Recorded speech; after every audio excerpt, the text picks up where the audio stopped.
आयोग आहे किंवा ओबीसीचा अध्यक्ष असला म्हणजेच ओबीसीचा आयोग असं असतं का कुठं? असं काय नाही, त्यात काय जातपात नाही. राज्य मागासवर्ग हा गोरगरीब जनतेला न्याय देण्यासाठी बसवलेला आहे, कायद्यानं संविधानानं बसवलेला आहे. हे असले जे रोग झाले ना यांना, हे महत्त्वाच्या ठिकाणी जात बघायची. हे काही वेळेस आता जजची जात बघू नये. आता महापुरुषाची बघितली त्यांनी, महापुरुषात जाती काढल्या. आता जजच्या बघू नये आणि काही दिवसांनी नसता 24 डिसेंबरच्या नंतर नाविलाजानं आम्हाला तुम्हाला जड जाईल असं आंदोलन करावंच लागणार आहे. राज्य सरकारनं राज्य मागासवर्ग आयोगाच्या नव्या अध्यक्षाची नियुक्ती केली, घोषणा केली, त्याचबरोबर सदस्यांची पण केलेली आहे. काय तुमची नाही, राज्य मागासवर्ग आयोगानं जे आता नोंदी मिळाल्या मराठा समाजाच्या, या नोंदीवर सुद्धा ताबडतोब आदेश देणं आणि त्याच्या या जे नोंदी मिळाल्या त्याला कोणतीही बाधा राहू नये याचवरही काम करावं. आणि सरकारलाही आज आपल्या माध्यमातून आमचं म्हणणं आहे की ज्या नोंदी सापडल्या 35 ते 39 लाखाच्या आसपास, त्या प्रत्येक माणसाला माहीत होणं खूप गरजेचं आहे. म्हणजे आजचा महत्त्वाचा संदेश आपल्या माध्यमातून आहे की कोणाची नोंद निघाली हे त्याला माहीत पाहिजे आणि त्याला सर्टिफिकेट देण्याची व्यवस्था सरकारकडून तातडीनं झाली पाहिजे. की नोंद एखाद्याच्या नावाची मिळाली पण त्याला माहीतच नाही, त्याने काय करायचं? तर आपल्या यंत्रणेच्या माध्यमातून त्या ज्या गावात नोंद मिळाली, ज्या जिल्ह्यात मिळाली, त्या माणसांपर्यंत सरकारच्याच मार्फत मॅसेज जाणं अत्यंत गरजेचं आहे की तुमची नोंद सापडली आणि आपण ती प्रमाणपत्र त्याला दिलं पाहिजे आणि तो डाटासुद्धा शिव पाहिजे सरकारकडं. या दोन्ही गोष्टी पाहिजेत. आणि त्याचबरोबर राज्य मागासवर्गाचे पडताळणीचे आदेश लगेच पाहिजेत. आता जर अध्यक्ष नियुक्त केलेत तर तातडीनं ते आदेश देऊन, कारण त्या पत्राला कुठलीही बाधा असता कामा नाही. समितीकडून काय अपेक्षा आहे? कारण समितीच्या पूर्वीच्या अध्यक्षाचा राजीनामा, सदस्यांचा राजीनामा यावर बराच गदारोळ उडालेला होता की ती समिती असं म्हणत होती की ते म्हणून केले होते. आता नवीन समिती मधले सदस्य आलेत, अध्यक्ष आलेत, त्याबद्दल तुमच्या काय अपेक्षा? नाही, आपलं राज्यातलं माहिती नाही आहे त्याबद्दल, का त्यांनी राजीनामे दिलेत, कशामुळे दिलेत, काय दिलेत. पण आमचा रूल इकडं आहे की आपण ज्या नोंदी मिळाल्या त्याला बाधा येता कामा नये, त्याच्यावर लक्ष मागासवर्ग आयोगाने द्यावं. ते काय झालं त्याबद्दलचं मला नाही माहीत, त्यामुळे मी अधिकृत त्याच्यावर नाही बोलणार. बरं, त्या नियुक्तीवरून जे हा मागास आयोग नाही तर मराठा आयोग आहे असं दिसतं आहे. कारण जे उपोषण तुम्ही सोडत होते लास्ट टाईम, तर शुक्रे यांनी प्रमुख भूमिका बजावली होती. त्याचबरोबर काही सदस्य जे होते जे नियुक्त केले ते सुद्धा यापूर्वी तुमच्याशी संबंधित होते. आणि हे सगळं मराठा आयोग आहे का असा एक प्रश्न उपस्थित केला जातोय. माहिती का, त्या बरळवाडी त्याचं काय मनावर घ्यायचं काम नाही. त्याला काय ते का बोंबलतच राहत होती, काय असलं ते इथून मागं. मग काय त्या आयोगावर ओबीसी होते, मराठा होते, सगळ्याच होते ना. आम्ही कधी म्हणलेत का महाराष्ट्रातल्या लोक की ती ओबीसीचाच आयोग आहे किंवा ओबीसीचा अध्यक्ष असला म्हणजेच ओबीसीचा आयोग असं असतं का कुठं? असं काय नाही, त्यात काय जातपात नाही.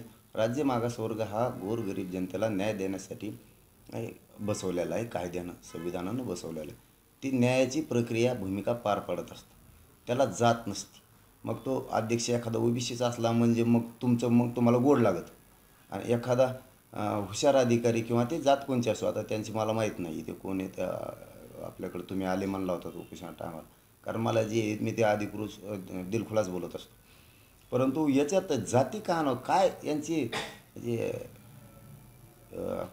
खालच्या दर्जाचे विचार आहेत म्हणावं, की कशात बी जातच बघते, कशात जातच बघते. असं ही रोग चांगला नाही त्यांना, हे रोग चांगला नाही. कारण काय हे असले जे रोग झाले ना यांना, की महत्त्वाच्या ठिकाणी जात बघायची. हे काही वेळेस आता जजची जात बघू नये. आता महापुरुषाची बघितली त्यांनी, महापुरुषात जाती काढल्या. आता जजच्या बघू नये आणि काही दिवसांनी. म्हणजे न्यायपालिकेवर, न्याय मंदिरावर सुद्धा यांनी संशय घेऊ नये जातीवर. हे तर म्हणजे अरे याला काय माणूस आहे हे, खरंच देशाला राज्याला कलंक आहे म्हणून. अहो याच्यामुळं केवढं वातावरण दूषित झालं आहे. अहो आम्ही ओबीसी बांधव, ग्रामीण भागातला सामान्य मराठा बांधव, सामान्य धनगर बांधव, सामान्य वंजारी बांधव, दलित बांधव, मातंग बांधव, आम्ही सगळे गुण्यागोविंदांना राहतो एकमेकात. अहो एखादं साधं लग्न जर असलं ना, तर एकमेकाच्या लग्नात वाढायला जाते. ते लग्न कधीच गावाचं अमुक आडनावाचं आहे म्हणत नाही, आमच्या गावचं लग्न आहे. इतकं प्रेम आहे एकमेकात. याच्यामुळं ना एवढं दूषित वातावरण व्हायला लागलं आहे की भयानक. याच्यामुळं लोकांनी एकामेकाच्या लग्नात वाढायला जाऊ नये अशी इच्छा आहे का याची? याची अशी इच्छा आहे का एकामेकाला अडचणीच्या काळात मदतीला जाऊ नये? मग बाबा हे असं दूषित वातावरण करायला लागले विनाकारण. चांगले संबंध असताना खराब करायला लागले. धनगर बांधव मराठा बांधव एकमेकाच्या अडीअडचणीत उभा राहतात, एकमेकाच्या मदतीत उभा राहतात गाव लेवलवर, एकमेकावरती मदतीला ताबडतोब धावून येत आहेत आणि हे उगाच नाराजी पसरायचं काम करतो आहे. आता बघा ना त्यांनी किती उलटं सुलटं या राज्यात करून ठेवलं आहे की धनगर बांधव आणि वंजारी बांधव हे आरक्षणाला मराठ्याचा धक्काच लागत. किती विष पिरून ठेवले सर्वसामान्य धनगर बांधवांच्या आणि सर्वसामान्य वंजारी बांधवांच्या डोक्यात उलटं बीज पेरलं यांनी. यांच्या राजकीय स्वार्थासाठी उलटे विचार पेरले. त्यांना धक्काच लागत नाही महाराष्ट्रभर, तरी त्यांनी उलटं पेरलं. म्हणजे इतका विषारी आग ओकणारा माणूस आहे की आता त्याला आयोगासुद्धा जाती दिसायला लागल्या. इथं सर्वसामान्य धनगर बांधवाच्या आरक्षणाला मराठ्याचा धक्का लागत नाही, वंजारी बांधवाचा धक्का लागत नाही, तरी यांनी उलटं सुलटं सांगून त्या समाजाविषयी विनाकारण नाराजी मराठ्यात पसरायला लागली ना. मराठा आक्षेप घेणं किंवा टीका करणं हे काही लोक अधिक वाढवतायत करतायत असं वाटतं तुम्हाला? नाही, मी एवढंच सांगतो मुख्यमंत्री शिंदे साहेबाला आणि फडणवीस साहेबांना सुद्धा की तुम्ही त्याचं ऐकून मराठ्यांच्या पोरावर अन्याय करू नका. कारण आमच्या नोंदी ह्या शासकीय सापडलेल्या अधिकृत आहेत आणि ओबीसी आरक्षणातल्या. त्यामुळं त्याचं ऐकून आमच्यावर अन्याय करू नका. नसता 24 डिसेंबरच्या नंतर नाविलाजानं आम्हाला तुम्हाला जड जाईल असं आंदोलन करावंच लागणार आहे. त्याचं मीन्स की आता खूप नाव आहेत त्याच्यात, म्हणजे फक्त तुम्ही भुजबळांबद्दल बाकी कोणी नाही, तेच येडपाटी एकटेच आहे. सदावर्ती पण म्हणलं बाकी कोणी नाही. बाकी कोणत्याही ओबीसीच्या नेत्याला आम्ही दोष देणार नाहीत. कारण गाव लेवलवर आमचे त्यांचे संबंध चांगले आहेत. हे एकटंच करतं आहे. याला पहिल्यापासून जातीय तेढ निर्माण करायची. तुम्ही आत्ता म्हणत होते की आता सरकारनं जर त्याचं ऐकून आमच्यावर अन्याय केला तर आमचा नाविलाज आहे. तुमच्या शब्दाला मुख्यमंत्री साहेब असतील, दोनही उपमुख्यमंत्री असतील, त्यावेळेस फडणवीस साहेबांचाही मंत्री तिथं आले होते, त्यांनी पाठवले होते. मग आता जर तुमच्या शब्दाचा सन्मान केला आहे, तुम्ही जर मराठ्यावर त्याचं ऐकून अन्याय करणार असाल तर आम्ही किती दिवस आमच्या लेकराचा अन्याय सहन करणार? तुम्ही असं म्हणता त्या काळामध्ये मराठा समाजाला कुणबी प्रमाणपत्र देण्यासाठी, दाखले देण्याच्या आणि मराठा समाजाला आरक्षण देण्याच्या ह्याच्यासाठी ठोस आश्वासन दिले आहे आणि हे खरं आहे असं मुख्यमंत्र्यांनी उत्तर दिले. त्यावर तुमची काय? बरोबर आहे ना. ते मी मागंही म्हणत होतो की एकनाथ शिंदे साहेब कधी खोटं बोलणार आणि देवेंद्र फडणवीस साहेबांनी सुद्धा बोलू नये. हे आजच्या आपल्या माध्यमातून माझी त्यांना खरोखरची विनंती आहे. एकनाथ शिंदे साहेब खोटं बोलणार नाही, जे ठरलं ते बोलणार.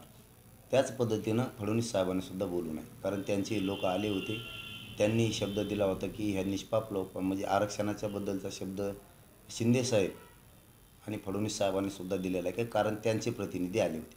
याचबरोबर फडणवीस साहेबांनी सांगितलं होतं की तुमचे कार्यकर्ते अंतर्वालीतल्या गुन्ह्यातले अटक केले जाणार नाहीत, ते गुन्हे मागं घेतले जातील आणि महाराष्ट्रातले सगळे गुन्हे मागं घेतले जातील. यापासून देवेंद्र फडणवीस साहेबांनी मागं फिरू नये ही त्यांना विनंती. त्यांनी बोललेलं खरं बोलावं आणि त्याचं ऐकून आमच्यावर अन्याय करू नये. नसता शेवटी मराठ्यांनाही नाविलाजानं आंदोलन करावं लागणार.